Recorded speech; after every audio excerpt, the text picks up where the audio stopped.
Di antara yang diyakini madhab Malikiyah, ini saya baca saja teksnya. Jadi ada riwayat namanya, kalau Said Muhammad bahasakan itu Ataqah Somadiyah. Kalau di Indonesia kadang orang bilang Al-Ataqah Al-Kubro, yaitu dengan membaca surat Ikhlas. Di sini jumlahnya hanya 100 kali, kila 1000 kali. Tadi berapa semua? 700 juta, ini sudah susuk banyak ini.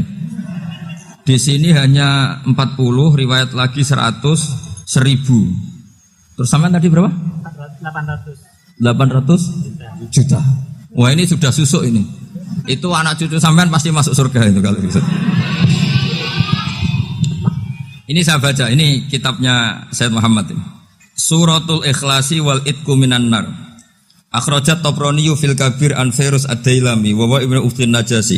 Waqad khadaman Nabiyya sallallahu alaihi wasallam. Orang ini jadi khadimnya Nabi. Qala Rasulullah sallallahu alaihi wasallam, "Man qara'a qul huwallahu ahad mi'ata marratin fi shalat ghairiha katabahu lahu bara'atan minan nar." Ini hanya berapa ini?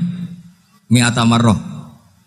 Berarti kalau satu orang itu cukup 100 tadi sudah untuk 7 turunan tadi untuk orang berapa? Ya, untuk 7 turunan cukup. Untuk 7 turunan. Nah, sudah susuk ini, sudah susuk ini. Aduh, ribet ini. Nah, ini tak cari pembenarannya, ini supaya keren.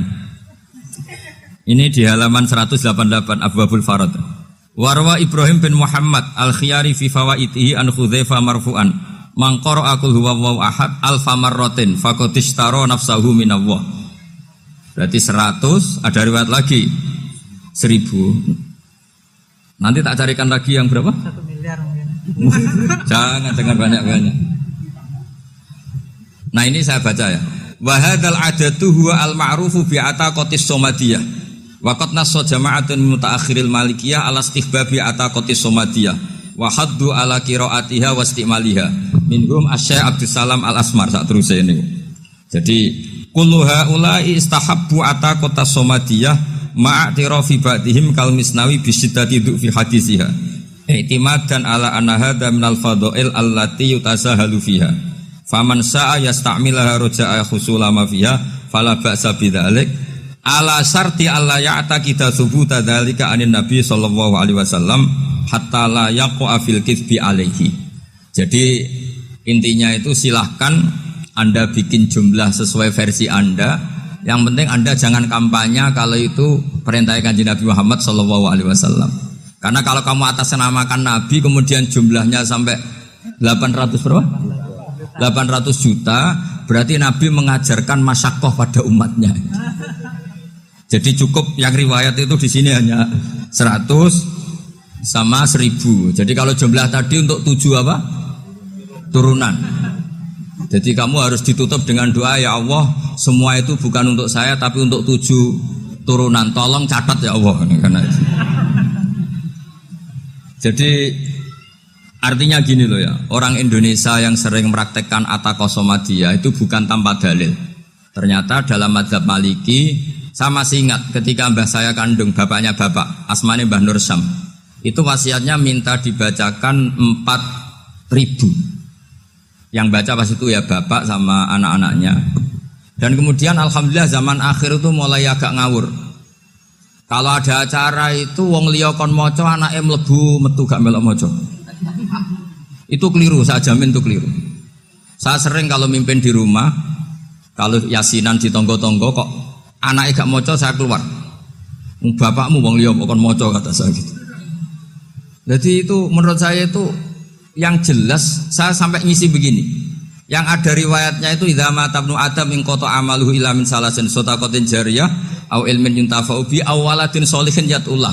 Itu tidak ada di hadis au kiyayin sholihin yatullah kata. Yang ada itu awaladin apa? Sholihin. Jadi anaknya harus ikut, kalau tidak ada usah kata. Akhirnya anaknya udah wedi, nggih Gus nggih. Akhirnya tak kei jagung paling akeh, kula mendet sithik. Wong aku ra anake kok. Kadang-kadang enggak, orang lain baca buahnya, anaknya mau mlebu metu mau enggak no tamu mbek rokokan. Itu harus ditobatkan itu. Keliru itu. Karena nasnya bukan auqiyayin sholihin tapi awaladin sholihin. Ini bukan provokator, ini memang ya seperti itu. Nah terus tentang tadi la ilaha illallah yang didawuhkan Gus Azaim. La ilaha illallah itu penting sekali, cuma saya mohon itu dielmoni lah. Jadi dulu kalimat ini menjadi spesial karena dielmoni, karena dimulai dari fa'lam annahu la ilaha illallah. Terusannya ayat tuh wastaghfir li dzambika walil mu'minina wal mu'minat. Saya ulang lagi ya. Terusannya ayat tuh wastaghfir li dzambika walil mu'minina wal mu'minat. Makanya menurut mazhab Sadili, kamu disuruh baca la ilaha illallah dulu, jangan istighfar dulu.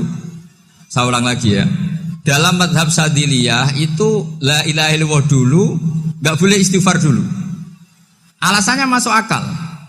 Orang yang kafir 70 tahun itu sekali baca la ilaha illallah itu langsung yughfar lahum ma qad salaf. Sehingga la ilaha illallah sendiri sudah punya kekuatan supaya dosa kita diampuni. Qul lil ladzina kafaru iyantahu yughfar lahum ma qad salaf. Cara menghentikan kekafiran gimana? Dia melafadzkan la ilaha illallah.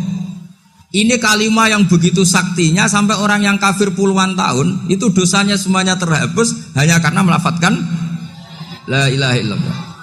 Nah, makanya kata Abdul Hasan Asadili wastaghfir li dzambika ay bihadil kalimah.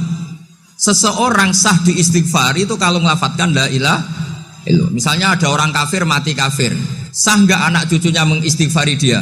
Enggak sah karena belum melafadzkan la ilaha illallah. Makanya kata Abdul Hasan Asadili wastaghfir li dzambika ay bihadil kalimah. Sehingga lafadz ini spesial betul. Tapi kadang-kadang beberapa mursyid cara berpikir lain. Ini kalimah thayyibah harus dibaca orang suci sehingga mendahulukan apa? Istighfar. Untuk supaya pas ngelafadzkan kalimah thayyibah sudah dalam keadaan apa? Suci. Itu juga masuk akal. Tapi secara meyakinkan saya sendiri lebih mengikuti manhajnya Abil Hasan Asyadzili karena alasannya tadi yang kafir puluhan tahun saja langsung luntur dosanya karena melafadzkan la ilaha illallah. Artinya la ilaha illallah sendiri sudah bagian dari istighfar. Nah, ya tadi buktinya fa'lam annahu la ilaha illallah terus wastaghfir li dzambika walil mu'minina. Jadi orang sah diistighfari itu setelah dipastikan sah tauhidnya. Jadi setelah tauhidnya sah yaitu la ilaha illallah baru sah apa? Diistighfari. Sehingga orang kafir, saya ulang lagi, orang kafir yang mati kafir anak cucunya tidak boleh apa? Tidak boleh menistighfari.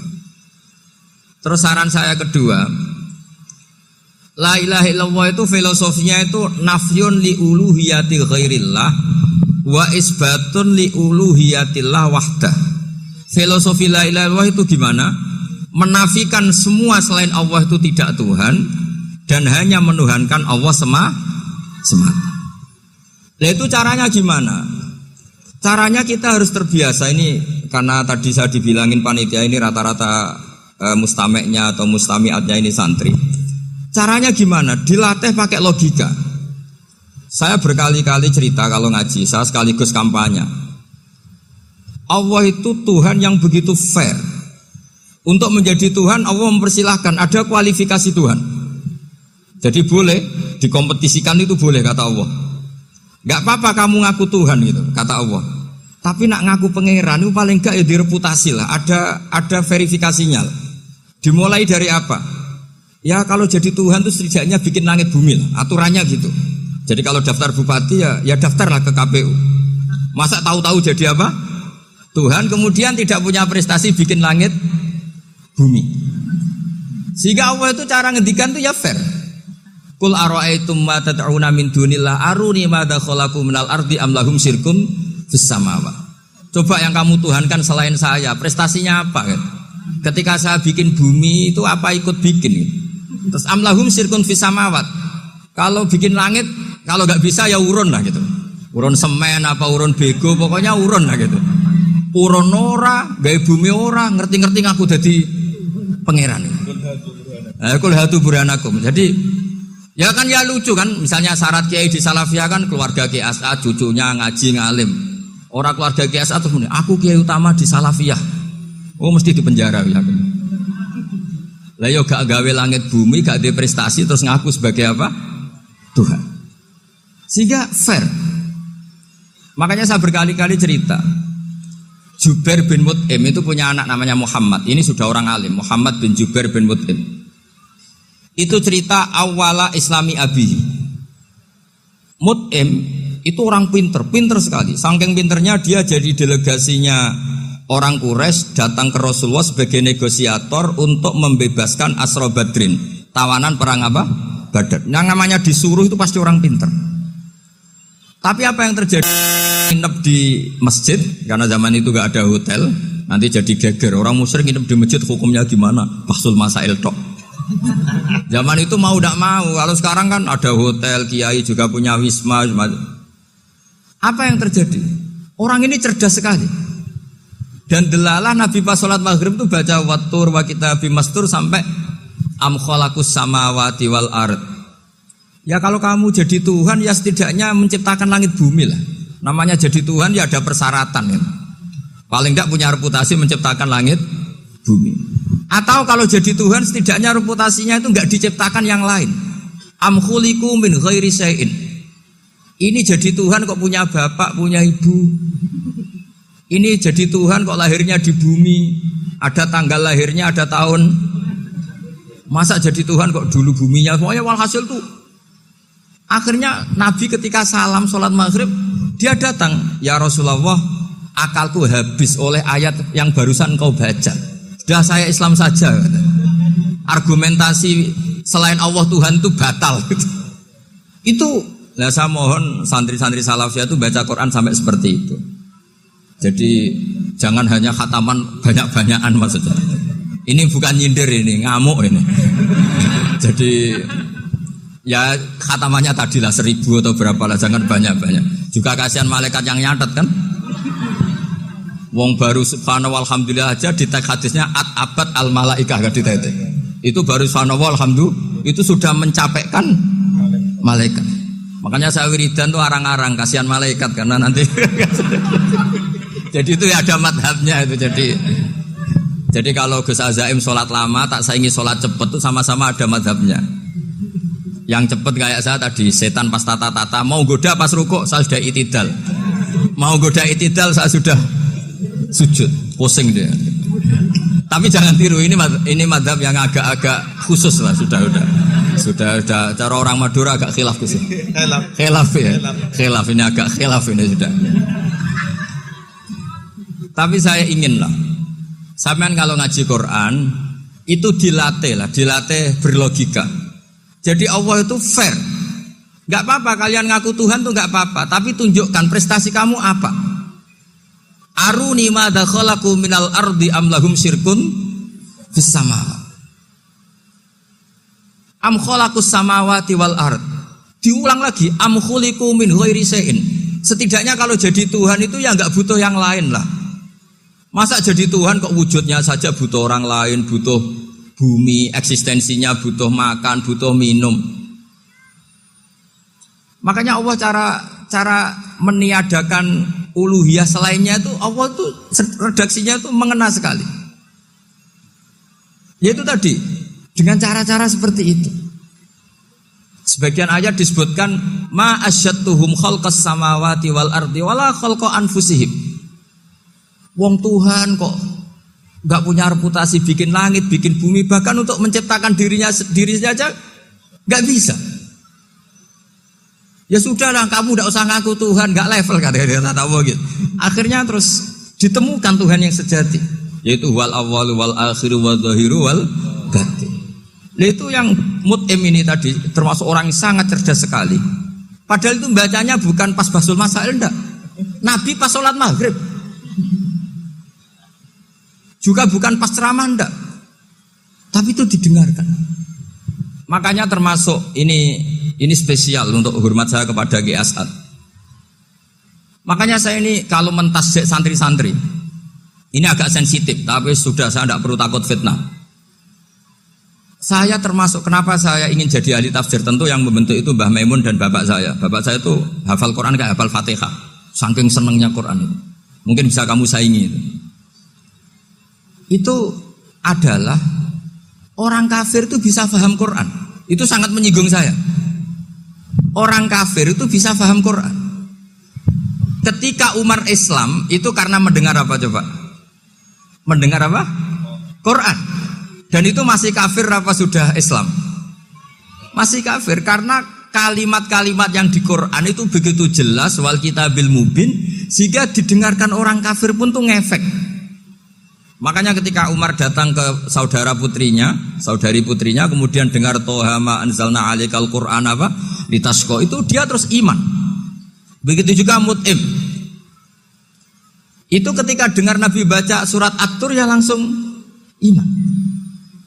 Makanya kata Ibnu Jarir At-Tabari, kamu jangan pernah bilang gini, syaratnya paham Quran itu harus alim, harus gini. Lah nanti berarti orang kafir punya alasan di depan Allah, ya Allah, engkau ngandani kami dengan Quran yang nggak bisa difahami kecuali alim dulu. Lah saya alim gimana? Nggak pernah mondok. Mondok gimana? Saya kafir.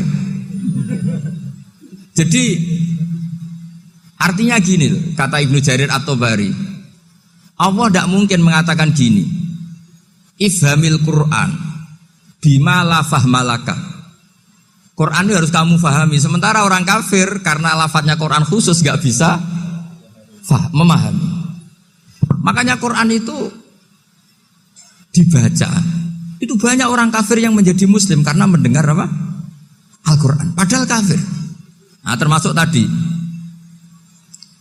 Muhammad bin Jubair bin Mut'im ini itu menjadi Islam ya karena mendengar Quran. Padahal dia saat itu masih apa? Kafir. Karena tadi logika misalnya nggak paham secara lafadz Arab. Sekarang misalnya nyuwun sewu ada orang ateis. Saya pernah didatangi seorang ateis yang nggak percaya Tuhan. Saya mau Islam Pak Ba, asal Anda bisa menjelaskan Tuhan itu siapa. Coba Quran dibaca secara makna, tidak secara lafadz tapi secara makna. Begini misalnya, ada orang ateis datang ke saya, Pak Ba, saya mau Islam, asal Anda bisa menjelaskan Tuhan itu siapa. Terus saya tanya, ini ngajak goblok-goblokan apa pinter-pinteran, kata saya. Terus dia jawab, ngajak pinter-pinteran Pak, saya ini doktor katanya. Maksudnya di akademiknya dia doktor, mungkin jurusan matematika atau apa, tapi di ketuhanannya jeblok. Terus tak tanya, kalau ini ada kertas, kamu suka ada rumusnya apa suka ada? Ya suka ada rumusnya. Kenapa ada kertas? Ya karena ada yang bikin. Nah kira-kira berstatus membikin atau membuat itu sesuatunya mewujud apa enggak? Ya pasti mewujud lah, pasti ada. Ya sudah, anggap Tuhan itu adalah sebab dari semua yang ada. Masa alam yang seperti ini, langit dan bumi ini maujudat, kemudian kamu katakan khalaqahal adam, bahwa alam raya yang maujud ini diciptakan oleh ketiadaan. Ya juga, berarti Tuhan itu ya. Ya itu yang namanya Tuhan. Lah mulai dulu kiai-kiai ngomong gitu kan saya Islam katanya. Jadi kiai-kiai itu kadang-kadang kalau dakwah pokoknya kabeh digawe Tuhan. Beda dengan dakwanya orang-orang mantek. Orang-orang mantek itu kan nggak pernah nyebut Allah. Ini alam hawadis, la budda min muhdis. Meskipun mereka, nah muhdis ini menurut Islam namanya Allah, tapi sebetulnya kan nggak langsung bilang Allah. Jadi tak kasih tahu, alam raya ini mewujud nggak? Ya mewujud Pak. Bisa nggak sesuatu yang nggak ada menjadi faktor wujudnya yang ada? Ya nggak bisa, namanya nggak ada itu nggak bisa jadi faktor. Nah itu hebatnya ulama-ulama kita ketika mengenalkan Allah itu siapa? Zat yang wajibil wujud. Jadi kita ini kalah pinter ulama-ulama dulu. Ya alhamdulillah kalahnya sama ulama dulu. Kalau kalah sama ulama sekarang isen Pak. Jadi ulama dulu sudah pinter. Pasti pertanyaan dasar manusia, hadil maujudat itu man khalaqaha, siapa yang menciptakan? Kalau kamu langsung jawab Allah atau Tuhan, mereka pasti tidak nerima. Ya jawab saja, hadil maujudat mesti khalaqaha maujudun. Nah berhubung maujud ini berstatus pencipta, harus super. Lah super ini oleh ulama disebut wajibul wujud atau musabbibul asbab, yang oleh Islam dinamai Allah. Tapi kita langsung ngomong Allah, mesti aja bingungkan kan bagi yang bingung maksudnya. Ya saya mohonlah kalimat-kalimat la ilaha illallah itu diamatilah, diresapi sampai seperti penjelasan saya ini, sehingga punya kualitas ilmu. Karena syaratnya memang fa'lam, harus punya kualitas apa? Ilmu. Ilmu itu apa? Ma'rifatus syai' ala ma huwa alaih. Mengenal sesuatu sesuai detail-detail sifatnya sesuatu itu. Misalnya kalau Allah sudah jadi Tuhan, ya harusnya qabla kulli syai'. Masa Tuhan sama yang dituhani wujudnya dulu yang dituhani. Ditemukanlah sifat awal atau qadim. Makanya benar Gus Azaim tadi, kalau sudah bertauhid harus hafal akidah berapa khamsin. Dimulai apa? Wujud. Kenapa harus dikatakan wujud? Karena alam raya ini kadung maujudat. Hadhil alam maujudun. Masa maujudun khalaqahul adam? Masa maujudat khalaqahul adam? Nah itu yang disebut am khuliqu min ghairi syai'in am humul khaliqun. Jadi saya semohon-mohonnya cobalah tradisi-tradisi lihat baru ayat ini dihidupkan lagi sehingga kita baca Quran itu sekaligus menjadi orang yang sangat argumentatif. Karena Quran adalah qul falillahil hujjatul balighah. Dilatih. Jangan bosan dilatih. Makanya kalau saya baca ayat-ayat seperti itu cek fair Allah itu. Fair betul, nggak apa-apa saya punya pesaing kata Allah, tapi yang imbang dong. Pas aku gawe langit ya bantulah, atau ada langit tandingan lah kira-kira gitu. Kalau saya bikin bumi ya ada bumi. Nah misalnya sekarang orang Cina bikin matahari, materinya dari mana coba? Dari yang sudah ada sekarang kan? Tetap saja agak ikut bikin kan? Tapi kalau Allah bikin langit bumi minal adam minal wujud. Kalau mereka paling rekayasa yang sudah wujud di otak-atik. Nah harus sampai seperti itu. Sampai kata Gus Azaim kul hatu apa? Burhanakum dan. Jadi ini cara-cara kita untuk menguatkan iman.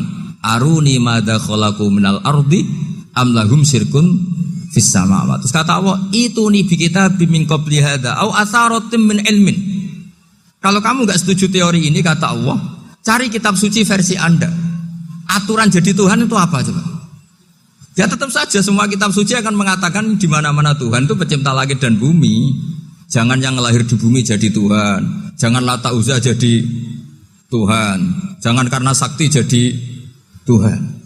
Nah ini di sini pentingnya ilmu balaghah, ilmu mantek yang alhamdulillah di pondok-pondok kita masih diajari. Makanya kata mantek sebetulnya ilmu akal hanya menemukan hadil maujudat khalaqaha maujudun. Nah yang maujud ini siapa? Ya wajibul wujud. Nah kemudian Islam menamai ini Allah Subhanahu wa ta'ala. Makanya ulama dulu itu kalau ngendikan Allah itu siapa? Zat sing wajibul wujud. Itu filosofinya luar biasa. Karena dengan seperti ini bisa menafikan teori ateisme bahwa alam raya ini diciptakan oleh ketiadaan. Makanya saya bilang tadi ngajak goblok-goblokan apa pinter-pinteran gitu. Lah nek ngajak goblok-goblokan yang ngene, hadhil maujudat khalaqahal adam. Terus kita goblok bareng. Loh iya kan barang maujud diciptakan yang tidak maujud. Wong ora wujud kok mempengaruhi sing wujud. Ya monggo nak goblok bareng kata saya. Akhirnya gak lho Gus, saya ini dokter masa kamu ajak goblok. Ya sudah pinter saja kata saya. Alhamdulillah karena debat kecil ini dia menjadi nyaman lagi dengan apa? Islam. Memang saya tentu gak bisa disalahkan doktoralnya karena di ilmu yang selain apa? Teologi gitu. Tapi kan polanya dia pasti pinter. Makanya ini sekaligus mengingatkan anak-anak lah. Kecakapan menjelaskan itu harus dilatih. Karena di antara kelebihannya Quran itu wal kitabil apa? Mubin. Yaitu kitab yang punya kemampuan menjelaskan. Ini yang terakhir saya beri contoh. Terakhir ini penjelasan Quran. Dulu orang kafir itu cara berpikir itu begini. Muhammad, urusan kita ini banyak, problem kita banyak. Masa iya urusan yang banyak ini cukup dengan satu Tuhan? Kalau problem banyak ya Tuhannya harus banyak. Ada Tuhan pohon, Tuhan hujan. Ya kayak Cina itu ada Dewi Kuan Im keberuntungan, ada yang sial, yang pokoknya diurus yang banyak lah. Maka mereka bilang aja'alal alihata ilaha wahida inna hadza la syai'un ujab. Ini aneh urusan banyak kok Tuhannya satu, ini aneh lah. Tapi Nabi secara sabar dan yang diomongnya orang kafir. Tidak anak Mahatali, orang kafir. Jadi nanti kalau anak Mahatali gak paham Quran kebangetan, orang kafir saja paham. Akhirnya Nabi secara santai, secara rileks memberi penjelasan gini. Kalau Anda menjadi buruh, kalau orang Arab dulu bilang abdan, kamu suka enggak punya majikan banyak, perintahnya beda-beda, semuanya memaksa kamu untuk nurut. Sama punya majikan satu yang baik. Ya enggak suka lah Muhammad kalau majikan saya banyak, semuanya berhak merintah saya, enggak enak. Majikannya satu saja. Terus kata Nabi, Tuhanmu itu majikan kamu. Kalau Tuhannya banyak, kamu bingung. Nanti perintahnya banyak. Akhirnya mereka paham. Dan itu segampang itu Allah memberi penjelasan. Daraba wa masalah rojulan fihi syuraka umutasyakisuna wa rojulan salamal lirojul. Hal yastawiyani masalah alhamdulillah. Langsung diberi analogi. Kalau kamu jadi buruh, punya majikan banyak yang perintahnya beda-beda. Kemudian jadi buruh yang majikannya satu, kamu milih mana? Ya milih satu Muhammad. Ya sudah. Kalau Tuhannya banyak, perintahnya banyak, kamu juga bingung. Langsung menjadi faham. Nah, ketika ada orang tidak ikhlas, Nabi cara memberi penjelasan juga gampang. Misalnya saya dikasih uang Gus Azaim 1 juta. Kemudian matur nuwun saya sama Pak Afif. Aneh enggak? Saya ini orang aneh enggak? Orang aneh enggak? Itu Nabi kalau mencontohkan orang tidak ikhlas gitu. Kata Rasulullah, orang tidak ikhlas itu sebagaimana orang beli budak. Min kholisi malih. Budak itu dibeli dari uangnya sendiri. Kemudian fa'amila hadal abdu, budak ini kemudian bekerja dan a'tohullatahu, hasilnya dikasihkan sama orang lain. Terus Nabi memberi percontohan, ayasurrukum ayyakuna abdukum kadzalik. Apa kamu suka kalau budak kamu seperti itu? Dulu orang-orang dulu kan beli budak untuk disuruh bekerja, terus disuruh setor apa hasilnya. Jadi budaknya kamu yang beli, yang biayai. Kalau sekarang mungkin gak ada budak, gini lah. Saya nyuruh Zaid, tak kasih mobil, tak kasih bensin, tak kasih uang jalan supaya narik angkot. Hasilnya disuruh ngasihkan saya. Ternyata dikasihkan orang lain dan matur nuwun sama orang. Kamu suka punya budak seperti itu? Ya tidak suka ya Rasulullah. Ya ibaratnya seperti itu. Bumi yang bikin Allah, nyawa kamu yang bikin Allah, semua fasilitas dari Allah. Kemudian kamu menyembah selain Allah. Segampang itu. Dan Nabi telaten sampai dulu yang mayoritas orang kafir menjadi mayoritas Muslim, dan semuanya tanpa paksaan, la ikroha fiddin, karena qad tabayyana rusdu minal ghayy. Nah, cara tabayyana gimana? Yaitu punya kemampuan menjelaskan. Wal kitabil apa? Mubin. Ini makanya saya mohon lah. Ini saya mohon semohon-mohonnya anak-anak ini kan kader-kadernya Mbah Samsul Arifin, Mbah As'ad, Gus Fawaid, sekarang Gus Azaim, semuanya harus punya kemampuan wal kitabil apa? Mubin. Sehingga diantara sifatnya Nabi itu fatonah, punya kecerdasan. Nabi itu gak pernah debat kalah itu, meskipun sudah terdesak gak pernah kalah. Pernah Nabi itu ngendikan la adwa wala tiarata, tidak ada penyakit menular. Ada orang yang mungkin kurang suka iseng, ada onta yang sudah gudiken dijejerno sama yang waras, ternyata yang waras jadi gudiken. Akhirnya Nabi diundang lah kira-kira gitu. Ya Rasulullah, kata engkau gak ada penyakit menular. Tapi ini unta yang gak gudiken tak jejerkan yang gudiken ikut gudiken. Berarti kan menular. Nabi santai jawab, faman jarrobal awal. Lalu yang pertama gudiken ketularan siapa katanya. Wah kalau ini asli Nabi, ya sudah seperti itu. Jadi ngiranya dia menang karena yang gudiken pertama nulari yang kedua. Ternyata Nabi tanyanya lagi, faman jarrobal awal. Yang gudiken yang pertama siapa? Oh ini asli ya maksud saya itu. Jadi Nabi itu gak pernah kalah. Karena Nabi punya apa? Fatona. Jadi saya mohon, ya tadi makanya ini efeknya tuh khatamannya gak boleh banyak-banyak ya. Maksud saya kalau musim khataman ya gak apa-apa, khataman banyak-banyak. Tapi kalau gak musim khataman ya musim-musim tadabbur gitu. Tapi kalau ini musim khataman ya monggo lah. Cuma saya kok kasihan malaikatnya tadi itu.